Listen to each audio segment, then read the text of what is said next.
மாலன் தான் எப்பயும் எல்லாரையும் இன்ட்ரடியூஸ் பண்ணுவார். இன்னைக்கு மாலனை யார் இன்ட்ரடியூஸ் பண்ணுறது? எனக்கு அவரை பற்றி உங்களுக்கு எல்லாரும் என்னை விட அதிகம் தெரியும். ஒரே ஒரு வார்த்தை சொல்லாம தான் டிஆர் ராஜேந்திரன். கதை, வசனம், டைரக்ஷன், இசை எல்லாமே அவர் அழியாத ரேகைகளுக்கு. ஸோ அதனால் இந்த 3வது நிகழ்ச்சியில் அவரே தானே பேசுகிறேன்னு சொல்கிறது, எடிட்டரை பற்றி பேசுகிறத பற்றி ரொம்ப சந்தோஷம். இந்த ஒரு சிறிய அறிமுகத்துடன் மாலன் அவர்களை இந்த வாரம் உங்களுக்கு ஒரு பெரிய நன்றி சார். இத்தனை பேரை இங்கே அழைச்சின்னு வந்ததுக்கு எனக்கு இந்த இடத்துக்கு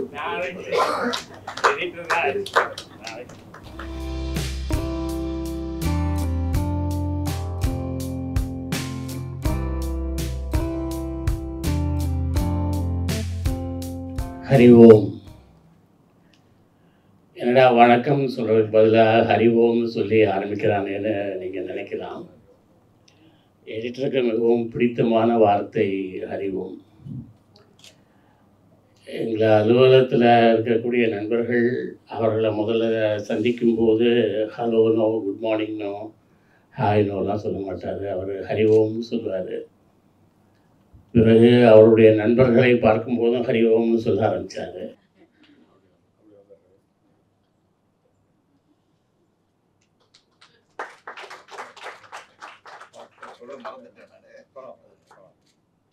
அதுக்கப்புறம் யார் ஃபோன் எடுத்தால் கூட ஹலோ சொல்ல மாட்டார், அதுக்கு பதிலாக ஹரி ஓம்னு சொல்லுவார். எடிட்டருக்கு பிடித்த வார்த்தை அதிலேருந்து ஆரம்பிக்கலாம். எடிட்டர்னு நான் சொல்கிறது வந்து எஸ்ஏபி அவர்களை நான் மட்டும் இல்லை, விகடன் எடிட்டோரியலில் பாலசுப்ரமணியன் எஸ்ஏபி பற்றி சொல்லும்போது கூட அவர் எடிட்டர் தான் சொல்லுவார். அவர் பத்திரிகை உலகில் இருக்கிற எல்லாரும் அவரை எடிட்டர் தான் சொல்வதுக்கு வழக்கம். ஏன்னு கேட்டால் he is not just an editor, he is the editor. அதனால் அப்படி தான் சொல்ல வழக்கம். இந்த நிகழ்ச்சியில் நான் ஏன் பேசுகிறேன்னா, இது எடிட்டரோட சென்டினரி, 100வது வருஷம். இது 1924 டிசம்பரில் பிறந்தார். 2024 டிசம்பரில் 100 வயது முடிந்து விட்டது. முடிந்த வருடங்கள் தான் வயது. ஏஜ் என்பது ஏஜ் இஸ் கம்ப்ளீட்டட் இயர்ஸ். அப்போது அவர் 100 வயது முடிந்து விட்டது. அந்த 100 வயது முடிந்ததை தமிழ்நாடு பெரிதாக கொண்டாடி இருக்க வேண்டும். எடிட்டர் ஒரு பெரிய பணக்கார குடும்பத்தில் பிறந்தவர். பார்ன் வித் சில்வர் ஸ்பூன் சொல்லுவாங்க. He was born with a gold spoon. SAP தன்னுடைய 3வது வயதில் தன்னுடைய தந்தையை இழந்து விட்டார். எனவே ஒரு தந்தை இல்லாத ஒரு குழந்தையாகத்தான் அவர் வளர்த்தார். அவருடைய தாய் லக்ஷ்மி ஆட்சி தான் அவரை வளர்த்ததில் அவருக்குத்தான் பெரும் பங்கு உண்டு. தகப்பன் இல்லாத பணக்கார வீட்டு குழந்தைகள் பாழ்பட்டு போவதற்கான வாய்ப்புகள் அதிகம். அகங்காரம், அலட்சியம், ஆடம்பரம் எல்லாம் அவர்கள் கேட்காமலேயே அவர்கள் அருகில் வந்து அமர்ந்து கொள்ளக்கூடியதுதான் பணக்கார வீட்டு பிள்ளைகளுடைய நிலைமை. ஆனால் எஸ்ஏபி மிக எளிமையான ஒரு மனிதர். எளிமையான உடை அணிவதே அப்படி தான். அவர் ஒரு கதர் வேஷ்டி, அதற்கு மேலே ஒரு அரைக்கை கதர் சட்டை. அவருடைய எளிமை, அவருடைய இதை பற்றி நிறையா சொல்லி கொண்டு போகலாம். ஆனால் நான் சொல்ல வந்தது, அவர் ஒரு பணக்காரர் குடும்பத்திலிருந்து வந்தார் என்று சொன்னேன் இல்லையா? அதை சொன்னதற்கான ஒரு காரணம், குமுதம் எப்படி உருவாகிட்டு, குமுதம் எப்படி வந்தது என்ற கதையை சொல்வதற்காக. எஸ்ஐபி இங்கே சாந்தோம் சாந்தோம் பள்ளிக்கூடத்தில் தான் படித்தார். பிறகு லயலா காலேஜில் பிஏ படித்தார், ஹிஸ்ட்ரி என்று நினைக்கிறேன். பிஏ படித்தார். பிறகு அங்கேயே எம்ஏ படித்தார். பிறகு சட்டக்கல்லூரியிலே சேர்ந்து சட்டம் படித்து வக்கீலானார். வக்கீலானாரை தவிர அவருக்கு கோர்ட்டில் போய் வாதிடுவதற்கு மனதில்லை. அவரோட ஒரு சீனியர் வக்கீல்கிட்ட கொஞ்ச நாளைக்கு ஜூனியராக இருந்தார். இப்போ அவருடைய மகள் ஒரு பெரிய வக்கீல். இன்றைக்கு அவர் வந்து வக்கீல் படித்தார், ஆனால் வக்கீல் தொழில் செய்யவில்லை. அவருக்கு சின்ன வயதிலிருந்தே புத்தகங்கள் மீது பெரிய ஈடுபாடு. அவரை எப்போது பார்த்தாலும் ஏதாவது ஒரு புத்தகத்தோடு தான் நான் பார்த்துருக்கேன். அவரை சும்மா கையை வீசிக்கொண்டு நான் பார்த்ததில்லை. அவர் அலுவலகத்துக்கு வருவதே வந்து அவர் இந்த 4 முழ வேஷ்டி, ஒரு அரைக்கை சட்டை, ஒரு பிளாஸ்டிக் பை வைத்திருப்பார். அந்த பிளாஸ்டிக் பையில் வேணுங்கிற பேப்பர்ஸ் கொண்டு வருவார். அவருக்கு புத்தகம் படிப்பது, எழுதுவது அதில் ரொம்ப ஆர்வம். அப்போது அவர் வந்து ஒரு நாளைக்கு தன்னுடைய வேலையாள் ஒருவர், அவர் பேர் மஞ்சன், அவர் பேர். இவர் எடிட்டர் வந்து அவரை மஞ்சண்ணன்னு சொல்லுவார். மஞ்சண்ணன்ட்ட போய் செக் கொடுத்து பேங்க்கில் போய் பணம் வாங்கிட்டு வாங்கன்னு சொன்னார். போனார், பணம் வாங்கினார், வந்தார். ஆனால் அவருடைய முகம் வந்து ரொம்ப வாடி இருந்தது, வித்தியாசமாக இருந்தது. அதை எடிட்டர் பார்த்தோன்னே அவர் கெஸ் பண்ணிட்டார், என்னவோ நடந்திருக்குன்னு கெஸ் பண்ணிட்டார். அவர்கிட்ட கேட்குறாரு, என்னென்ன நடந்ததுன்னு கேட்குறாரு. ஒன்றும் இல்லைன்னு அவர் சொல்கிறாரு. இல்லை அவங்க முகத்தை பார்த்தா தெரியுது, ஏதோ நடந்திருக்கு, என்ன நடந்தது சொல்லுங்கள் என்று அவர் கேட்குறார்.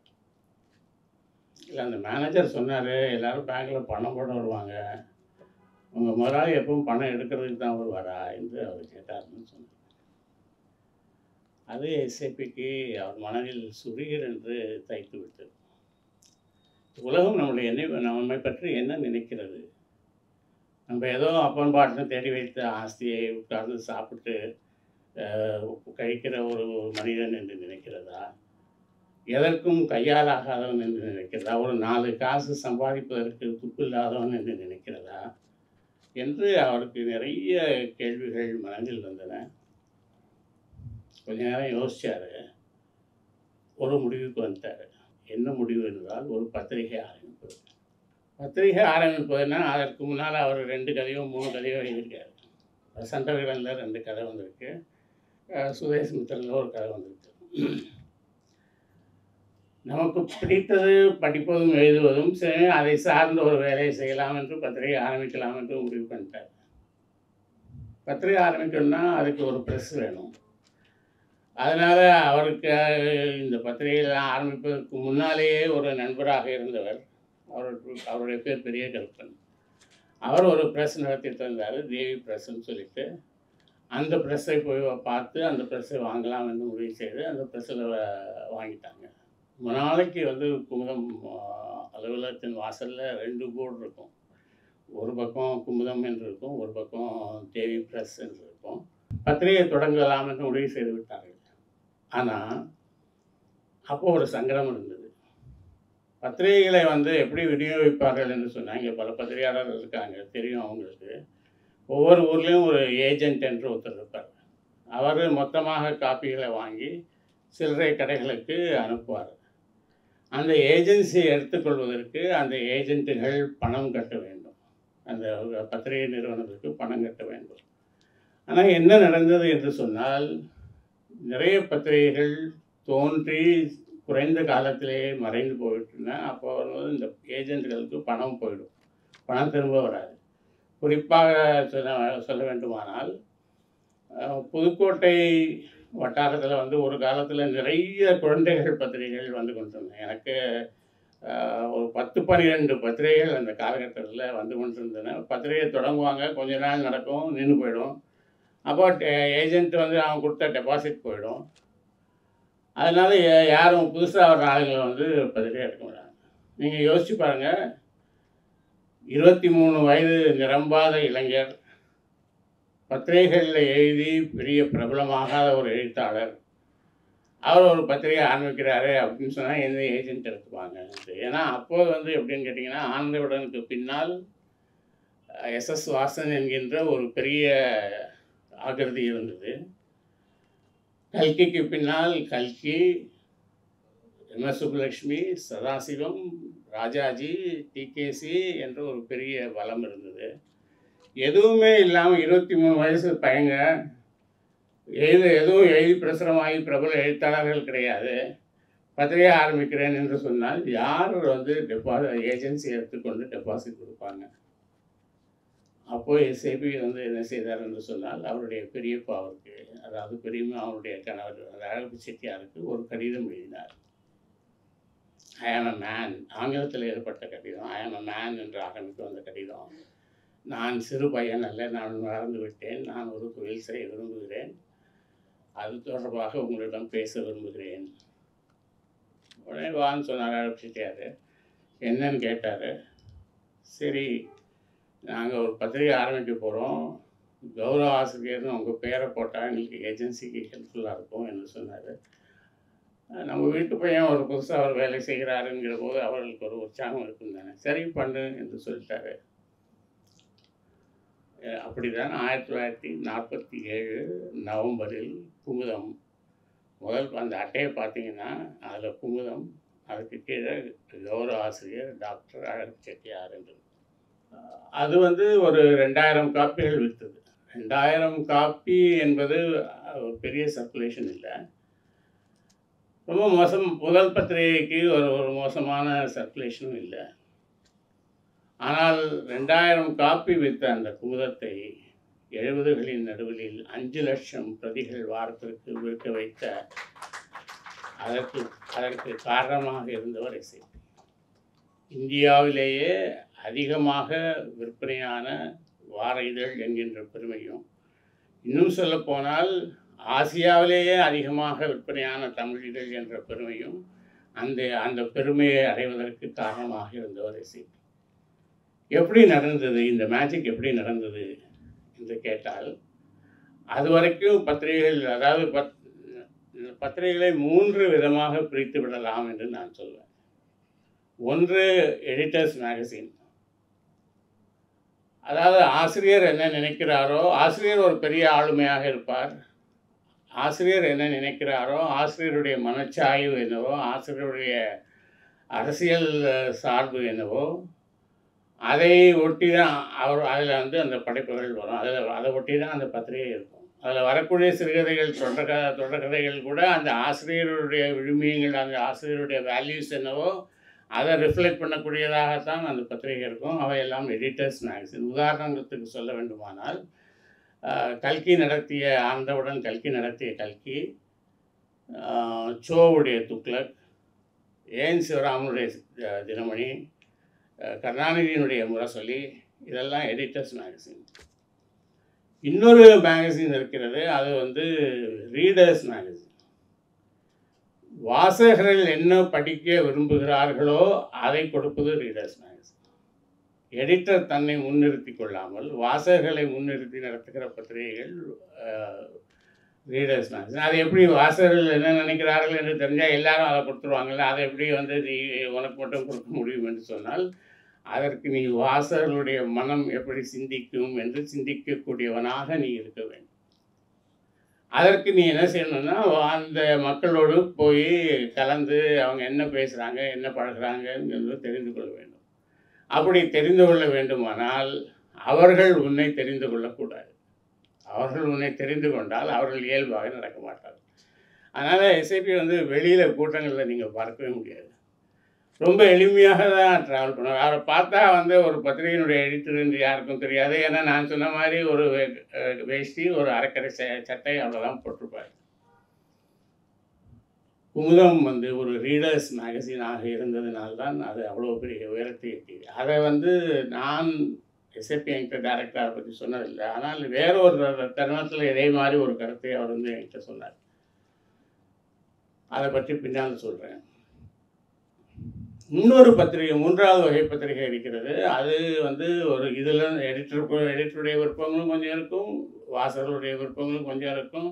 இதுவும் அதுவுமாக கலந்த ஒரு அதாவது ஒரு வெஜிடபிள் பிரியாணி மாதிரி. அது வந்து பிரியாணியும் இல்லை, அது வந்து ஒரு வெஜிடேரியன் ஃபுட்டும் இல்லை, ஆனால் அதுக்கு பேர் வெஜிடபிள் பிரியாணி. அந்த மாதிரி ஒரு வெஜிடபிள் பிரியாணியும் என்ற ஒரு 3வது வகை பத்திரிகைகள் உண்டு. பெரும்பாலான பத்திரிகைகள் அப்படி தான் இருக்குது. அது வேற ஒரு விஷயம். ஸோ இது வந்து இதுக்கு வந்து அவர் என்ன செய்வார் என்று கேட்டால், எஸ்ஏபியினுடைய பெரிய இது என்னவென்று கேட்டால், நீங்கள் உடனே எஸ்ஏபி தன்னுடைய விருப்பங்களை பத்திரிகைகளை வைத்ததில்லையா என்று நீங்கள் கேட்கலாம். எஸ்ஏபிக்கு மிகவும் பிடித்தமான விஷயங்கள் 2. ஒன்று பிரார்த்தனை. பிரார்த்தனையில் அவர் மிகப்பெரிய நம்பிக்கை கொண்டிருந்தார். அதற்கு ஒரு காரணமும் உண்டு, அனுபவமும் உண்டு. அந்த பெரிய கருப்பன் என்று சொன்னேன் இல்லையா, அவர் அந்த பிரிண்டர், குமுதம் பிரிண்டர்ஸினுடைய பிரிண்டராக இருந்தவர். அதுக்கு முன்னால் ஒன்று சொல்லணும். ஒரு நாளைக்கு வந்து எஸ்ஏபி தன்னுடைய மனைவியிடம் சொல்கிறாரு, இன்றைக்கி வீட்டுக்கு ஒரு பெரிய மனிதர் வரப்போகிறாரு, அதனால் அவர் முக்கியமான விஷயம் பேசணும்னு சொல்லியிருக்காரு, அதனால் குழந்தைகள் வந்து குறுக்கும் நெருக்கம் வராமல் நீ பார்த்துக்கோ என்று அவர் கோதை ஆட்சிட்ட சொல்கிறார். அந்த வீட்டுக்கு அன்றைக்கு வந்த அந்த பெரிய மனிதன் ஏவிஎம் செட்டியார். எஸ்ஏபியினுடைய நாவல் மிக பிரபலமான நாவல் காதல் எனும் தீ விரிந்தே. அது அது வெளிவந்த காலத்தில் மற்ற பத்திரிகைகளில் அது எப்படி தாக்கம் ஏற்படுத்தியது என்று அந்த மற்ற பத்திரிகை ஆசிரியர்கள் சொல்லி நான் கேட்டிருக்கேன். வீரன் பாலசுப்ரமணியன் என்கிட்ட அது எப்படி அவங்க இதில் தாக்கம் ஏற்படுத்தியது என்று சொல்லி நான் கேட்டிருக்கேன். அது அவருடைய சிறந்த நாவல் என்று சொன்னால் மலர்கின்ற பருவத்திலே என்று ஒரு நாவல் இருக்குது, அதுதான் அவருடைய சிறந்த நாவல். ஆனால் காதல் எனும் தீ விரிந்தே ரொம்ப பிரபலமான ஒரு நாவல். அது வந்து காதல் எனும் தீ விரிந்தே வந்து கொண்டிருந்த ஒரு காலகட்டத்தில் மேயப்ப செட்டியார் எஸ்ஏபியை பார்ப்பதற்காக வருகிறார், வீட்டுக்கு வருகிறார். எஸ்ஏபி வீடு தேடி வந்து செட்டியார் ஏவிஎம் செட்டியார் பார்க்கிறார். வந்த உடனே அவர் நேரடியாக பேசலை. அவர் எஸ்ஏபிக்கு வெளிநாட்டில் என்ன நடக்கிறது என்பதை தெரிந்து கொள்வதில் ஒரு ஆர்வம் உண்டு. அதனால் அவர் ஜப்பான் போயிட்டு வந்திருந்தார். ஏவிஎம் செட்டியார் ஜப்பான் போயிட்டு வந்த அனுபவங்களை பற்றி அவரிடத்தில் பேசுகிறாரு. ஜப்பானுக்கு போயிட்டு வந்தவங்க எல்லாருக்கும் தெரியும், ஜப்பான் போயிட்டு வந்தால் அதை பற்றி பேசுவதற்கு ஏராளமான விஷயம். இந்தியாவிலிருந்து நேரடியாக வேறொரு விதமான ஒரு தேசம் அது. அதை பற்றி பேசுகிறார். பிறகு எதுக்கு ஏவிஎம் செட்டியார் நம்மளை பார்க்க வந்திருக்கார் என்று ஒரு தயக்கத்தோடு இருக்கிற போது ஏவிஎம் செட்டியார் சொல்கிறார், நான் காதல் எனும் தீ விரிந்தே சினிமாவாக எடுக்கலாம் என்று நினைக்கிறேன், எனக்கு உங்களுடைய ஒப்புதல் வேண்டும் என்று அவர் சொல்கிறார். எஸ்ஏபிக்கு ரொம்ப சந்தோஷம். யாருக்கு தான் இருக்காது, ஒரு இளம் எழுத்தாளனுக்கு வந்து தன்னுடைய நாவல் ஏவிஎம் மாதிரி ஒரு நிறுவனத்தின் மூலமாக படமாகி வெளியில் வரப்போகிறது என்று சொன்னால் எவ்வளோ சந்தோஷமாக இருக்கும். அவர் ரொம்ப சந்தோஷப்பட்டு சொல்கிறார். உடனே செட்டியார் சொல்கிறாரு, சரி நான் போய் அதுக்கான அக்ரிமெண்ட்லாம் ரெடி பண்ணிவிட்டு நான் வரேன், இன்னொரு நாள் நாம் சந்திப்போம் என்று சொல்கிறார். இது நடந்து 2-3 நாட்களுக்கு பிறகு எடிட்டருக்கு ஃபோன் பண்ணுறாரு. பெரிய கருப்பனுக்கு உடம்பு சரியில்லை, பெரிய கருப்பனை ஜிஹெச்சில் அட்மிட் பண்ணிட்டு ரொம்ப சீரியஸாக இருக்காருன்னு சொல்கிறார். உடனே எஸ்ஏபி ஹாஸ்பிட்டலுக்கு போய் பார்க்குறாரு.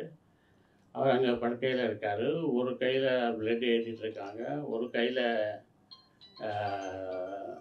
சலைன் ஏற்றிட்டுருக்காங்க.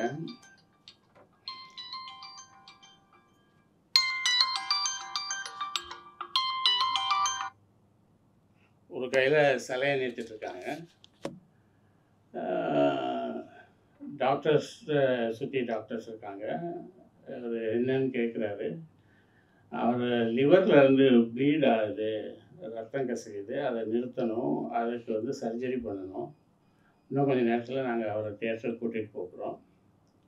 நாங்கள் வந்து எங்களால் முடிஞ்சது 100% நாங்கள் பண்ணுவோம். பட் உங்களுக்கு தெரியும், டாக்டர்ஸ் ட்ரீட், காட் ஹீல்ஸ். அதனால் நீங்கள் உங்களுடைய பிரார்த்தனைகளை நீங்கள் பண்ணிக்கங்கன்னு சொல்கிறாங்க. எஸ்ஏபி திரும்பி வரும்போது இதே நினைவோடு திரும்பி வர்றார். பெரிய கருப்பனை பற்றி நினைவோடு திரும்பி வர்றாரு. அப்போ அவருக்கு ஒன்று தோன்றுகிறது,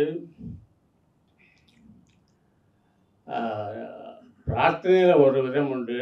நமக்கு மிகவும் பிடித்தமான ஒன்றை பிடித்தமானவர்களுக்காக விட்டு விடுவது என்றால் அந்த பிரார்த்தனை பலிக்கும் என்ற ஒரு இது எங்கேயோ படிச்சிருக்காரு. வீட்டுக்கு வந்த உடனே அவர் மனைவிடம் சொல்கிறாரு, நான் முடிவு பண்ணிட்டேன், காதல் எனும் தீ விரிந்தே ஏவிஎம் செட்டியாருக்கு நான் கொடுக்க போகிறது இல்லை அப்படின்னு சொல்கிறார். எதை பற்றி அவர் அவ்வளோ ஆசைப்பட்டு ஒரு அந்த செட்டியார் வீடு தேடி வந்த உடனே அவ்வளோ குஷியாக இருந்தாரோ அதை தன்னுடைய நண்பன் பெரிய கருப்பனுக்காக விட்டு விடுவது என்று அவர் முடிவு செய்கிறார்.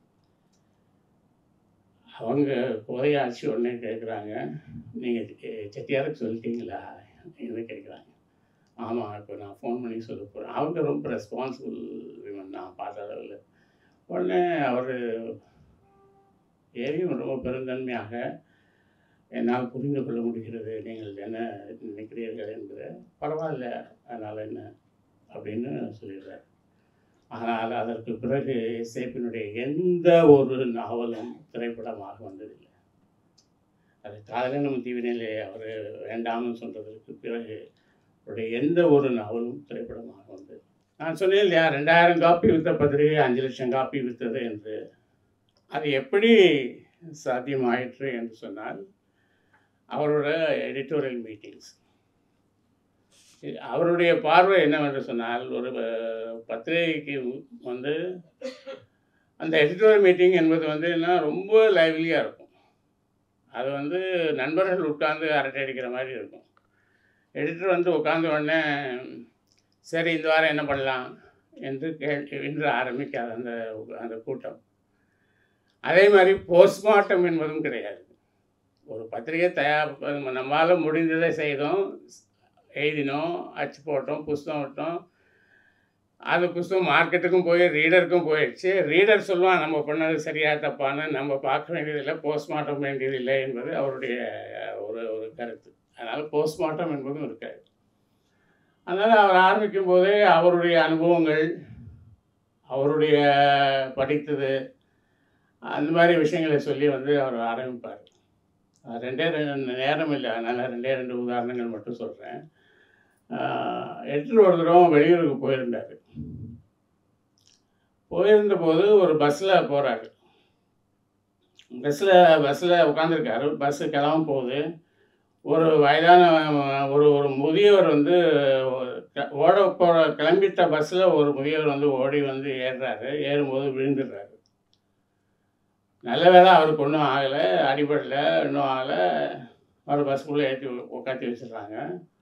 பஸ்ஸில் இருந்து சில இளைஞர்களும் சிலரும் வந்து அந்த டிரைவரையும் கண்டக்டரையும் பயங்கரமாக சாடுறாங்க. அப்போ உனக்கு கண்ணு தெரியாதா, ஒரு ஆள் வண்டியில் ஏறுறான்னு சொன்னால் அது தெரியாமல் நீ மாட்டு வண்டி எடுப்பியா என்று டிரைவரை பிடித்து சாடுறாங்க. கண்டக்டர்கிட்ட வந்து அவருக்கு தான் தெரியாதுன்னா நீ எதுக்கு இருக்க, இதை சொல்கிறதுக்கு தானே நீ இருக்க, நீ எப்படி வந்து வண்டியில் ஆள் ஏறதுக்குள்ள அந்த மாதிரி கொடுக்கலாம். பிறகு அவர் கண்டக்டரும் இளம் வயதுக்காரரு. சண்டை ஆகிடுது. வண்டியை போலீஸ் ஸ்டேஷன் போய்டுன்னு சொல்கிறாங்க. போலீஸ் ஸ்டேஷனுக்கு போயிட்டாங்க. போலீஸ் ஸ்டேஷன் போனால் போலீஸ் ஸ்டேஷனில் ஒரே ஒரு வயசான ஒரு ஏட்டு இருக்கார், வேறு யாரும் இல்லை. அவர்கிட்ட கம்ப்ளைண்ட் கொடுக்குறாங்க. அவர் நான் அதெல்லாம் இல்லை சார், இன்ஸ்பெக்டர் வந்தாதான், இன்ஸ்பெக்டர் சொன்னாதான் நான் வாங்கிப்பேங்கிறாரு. ஃப்ரீ வெயிட் பண்ணுறாங்க. 1/2 மணி நேரம் ஆகுது, 3/4 மணி நேரம் ஆகுது, 1 மணி நேரம் ஆகுது. இப்போ அதே இளைஞர்கள், அதே மனிதர்கள் வந்து அந்த கிழவரை பார்த்து சொல்கிறாங்க, உனக்கு என்ன அவசரம், நாங்கள் தான் ஆஃபீஸ் போகிறோம், நாங்கள் ஆஃபீஸ் போகிற அவசரத்தில் இருக்கோம், வந்து ஏறுறோம், நீ ஏன் அடுத்த வண்டியில் வந்து ஏறினா என்ன, உனக்கு என்ன கேடுன்னு சொல்லி அவரை வந்து திட்டுறாங்க. இந்த சம்பவத்தை எடிட்டர் சொன்னார். அதுவும் ரொம்ப பிரமாதமாக இருக்குது, சிறுகதையாக எழுதிடலான்னு நான் சொன்னேன். இல்லைன்னு சொல்லிட்டாரு. நான் வேற ஒன்று யோசிச்சுட்ருக்கேன் அப்படின்னு சொல்லிட்டார். அந்த யோசனை பல வாரங்களுக்கு பிறகு மனிதன் என்ற ஒரு தொடராக வந்தது. மனிதன் என்ற தொடர் என்னன்னா, அதாவது அவர் எடிட்டர் என்ன சொன்னார்னா, அதே மனிதர்கள் எப்படி அவங்க சூழ்நிலைகளுக்கும் அவர்களுடைய தேவைகளுக்கும் எதிராக மாறி பேசுகிறாங்க. எல்லாருக்கும் ஒரு அற உணர்வு இருக்குது, நியாயமாக நடக்கணும்னு ஒரு உணர்வு இருக்குது, இல்லைன்னு சொல்லலை. ஆனால் அது தனக்கென்று வரும்போது எப்படி நடந்து கொள்கிறார்கள் என்பது அதை சொன்னார்.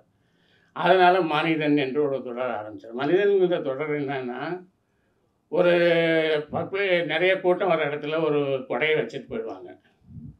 அந்த கொடையை யார் எடுக்கிறார்கள், எடுத்து என்ன செய்கிறார்கள் என்பதை பார்ப்பாங்க. அதை வந்து ஒரு குமுதத்தினுடைய ஒரு ஆள் அதை கவனித்து கொண்டே இருப்பார். அதை பற்றி ஒரு ஃபீச்சர் பண்ணுவாங்க. அதே மாதிரி வெவ்வேறு அக்கேஷன்ஸில், அதாவது எலக்ட்ரிக் ட்ரெயினில் வந்து நாதஸ்வரம் வாசித்து கொண்டு போனால் எப்படி ரியாக்ட் பண்ணுறாங்க, ஒரு அன்றாட சாப்பாட்டுக்கு கஷ்டப்படுகிற ஒருவனை வந்து ஐடிசி சோலாவில் கூட்டி கொண்டு போய் உட்காந்து வைத்தால் அவர் எப்படி பிஹேவ் பண்ணுறாரு, இது மாதிரியான ஒரு வெவ்வேறு கான்டெக்ஸ்டில் எப்படி மனிதர்கள் பிஹேவ் பண்ணுறாங்கங்கிற தொடராக அது வந்தது. இன்னொன்று என்ன என்று சொன்னால், அவர் வந்து இந்த மாதிரி சொல்லும்போது, அவர் நிறைய ஐடியாஸ், நிறைய விஷயங்கள் சொல்லும்போது, அதை யாரும் அங்கே உட்காந்து குறிப்பெடுத்துக்கூடாது. அது ஒரு நாளைக்கு அவர் சுந்தரேசன் வந்து ஒரு பேப்பரை ஒரு 4ஆம் அடிச்சு, A4 ஷீட்டில் 4ஆம் அடிச்சு அதில் எழுதிட்டுருக்கார். அவர் சொல்ல அவர் குறிச்சிட்ருக்கார். அதில் எடிட்டர் பார்த்தாரு.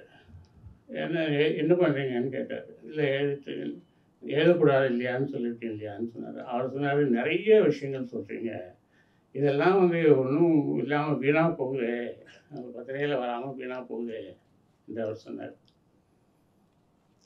அதனுடைய விளைவு தான் சில வாரங்களுக்கு பிறகு அரசு பதில் என்று தொடங்க ஆரம்பித்தது. அரசு பதில் கடைசி வரைக்கும் எடிட்டர் தான் எழுதினார். அதை வந்து பல பேர் நினைப்பதை போல ரங்கராஜன், சுந்தரேசன்லாம் சேர்ந்து எழுதினாங்க என்பது தவறு. கடைசி வரைக்கும் எடிட்டர் தான் எழுதினார். அவர் வந்து சினிமா விமர்சனங்கள், தலையங்கம், சினிமா விமர்சனத்துக்கு ஒரு பாலிசி வைத்திருந்தார். அந்த ப்ரெஷ் ஷோவை போய் பார்க்கக்கூடாது, ஒத்தராக போய் பார்க்கக்கூடாது, 2 டிக்கெட் வாங்கிட்டு போய் பார்க்கணும். நீங்கள் கூட வந்து உங்கள் மனைவி, நண்பர் யாரையாவது கூட்டிகிட்டு போகலாம். ஏன்னா அவங்க சொல்கிற கருத்துக்கள் என்ன, ஒரு காமன் மேனோட ரியாக்ஷன் என்ன என்பது உங்களுக்கு தெரியணும். சினிமா விமர்சனத்தில் வந்து நான் இருந்தபோது ஒரு சினிமா விமர்சனம் ஏவிஎம் ராஜனும் ஸ்ரீகாந்தும் தெரியல, ஒரு மகா மட்டமான ஒரு படம், ஒரு லாஜிக்கும் கிடையாது, ஒரு தாலி சென்டிமெண்ட்டு, ஒரு விமன் மதர் சென்டிமெண்ட்டு, ஒரு சண்டை, அது இதுன்னு ஒரு குப்பை படம். நான் வச்சு வாங்கி ஒரு விமர்சனம் எழுதிட்டேன். வந்து நாராக கிழிப்பாங்களோ நாராக கிழிச்சு ஒரு விமர்சனம் எழுதிட்டேன். எடிட்டர் போச்சு. எடிட்டர் வந்து சொன்னார், என்ன இவ்வளோ ஹார்ஷாக எழுதிட்டீங்க அப்படின்னு சொன்னார். நான் சொன்னேன், ஒரு காலத்தில் நீங்கள் வந்து எப்படி, நான் வந்து அப்படி எழுதினதுக்கு காரணம் என்னென்னா, சாமி சார் எனக்கு வந்து ஒன்று சொல்லியிருந்தார். நீங்கள் வந்து ஒரு சினிமாவையோ ஒரு நாடகத்தையோ ஒரு சங்கீதத்தையோ நீங்கள் விமர்சனம் செய்தால், அந்த சினிமாவை விட நாடகத்தை விட பலர் உங்களுடைய விமர்சனத்தை பற்றி பேச வேண்டும் என்று சொன்னார். அது அவருக்கு கல்கி சொன்னது.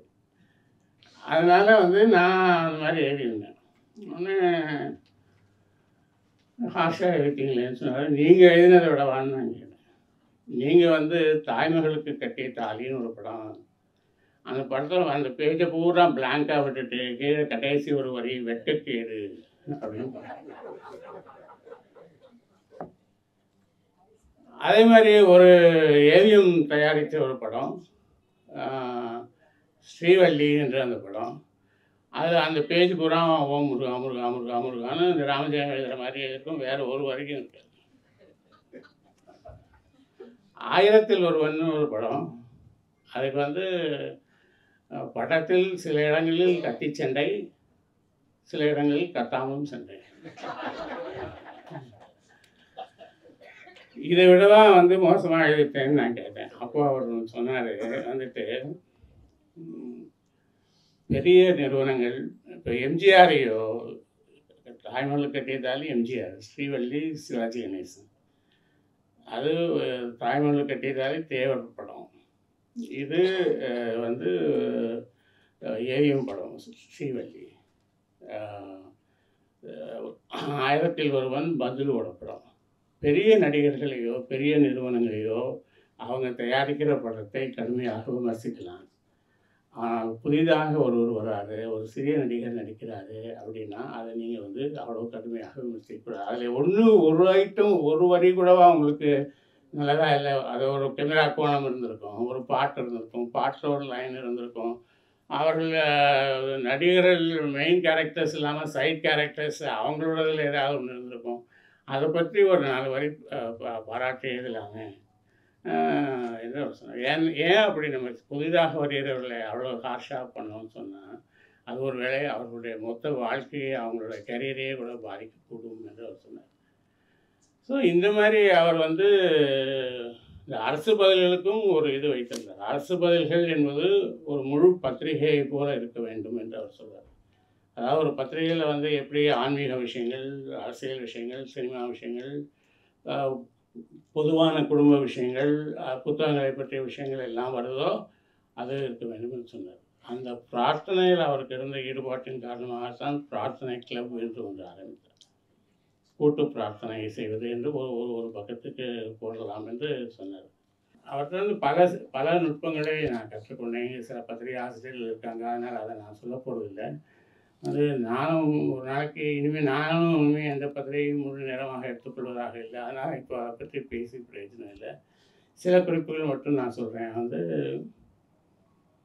ஒவ்வொரு வாரமும் ஒரு சஸ்பென்ஸ் இருக்க வேண்டும், ஒரு சர்ப்ரைஸ் இருக்க வேண்டும் என்று அவர் நினைப்பார். அந்த சர்ப்ரைஸ் என்பது அட்டப்படமாக இருக்கலாம், உள்ள ஏதாவது ஒரு வரி, ஏதாவது ஒரு சர்ப்ரைஸ் இருக்கலாம், ஒரு புதிராக இருக்கலாம், ஒரு சிறுகதையாக இருக்கலாம் என்று அந்த மாதிரி ஏதாவது ஒரு சர்ப்ரைஸ் இருக்க வேண்டும்.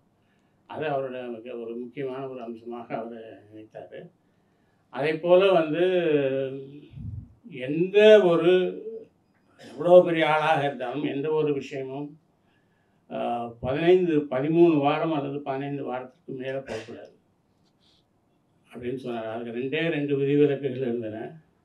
ஒன்று 6 வித்தியாசம், இன்னொன்று அரசு பதில்கள். அரசு பதில்களுமே கூட பண்டிகை நாட்கள் வரும்போது நின்றுவிடும். அவர்கிட்ட கற்றுக்கொண்ட பல விஷயங்கள் என்னென்னா அதே மாதிரி அன்பிரடிக்டபிளாக இருக்க வேண்டும் பத்திரிகை. இதில் என்ன வரும் என்று யாரும் கணிக்கக்கூடாது. நம்ம வாரியாரையும் போடுவோம், நம்ம சினிமாவையும் போடுவோம். வாசகர் கடிதங்கள் இருக்குது. எப்போவுமே அவர் வாசகர் கடிதங்களில் நிறைய கிரிட்டிசைஸ் பண்ணி வரக்கூடிய லெட்டர்களை தான் போட வேண்டும் என்று சொல்வார். பாராட்டி வரக்கூடிய லெட்டர்கள் குறைவாக இருக்க வேண்டும் என்று அவர் சொல்வார். ஒருவேளை அந்த வாரம் பாராட்டி வரக்கூடிய கடிதங்கள் கூட இருந்தது என்று சொன்னால் அந்த ப்ரூஃப்லேயே எழுதி அனுப்புவார், கிரிட்டிசிசம் குறைவு என்று எழுதி அனுப்புவார்.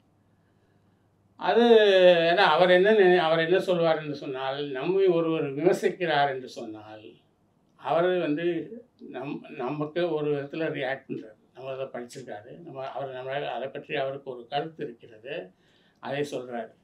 அல்லது நம்ம மீது ஒரு கன்சர்ன் இருக்கிறது, ஒரு அக்கறை இருக்கிறது.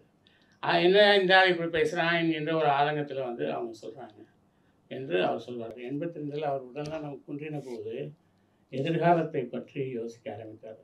அவருடைய எதிர்காலம் இல்லை, குமுதத்தினுடைய எதிர்காலம்.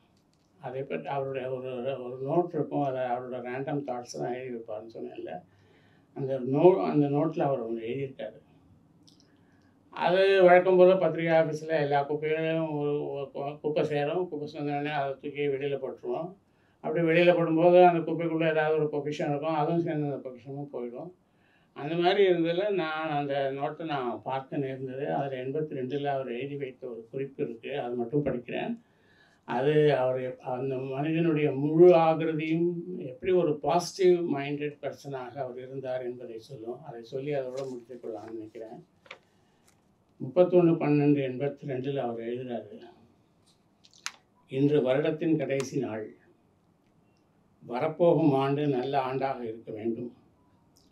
ஆகவே கடந்த காலத்துக்கு நன்றி சொல்கிறேன்.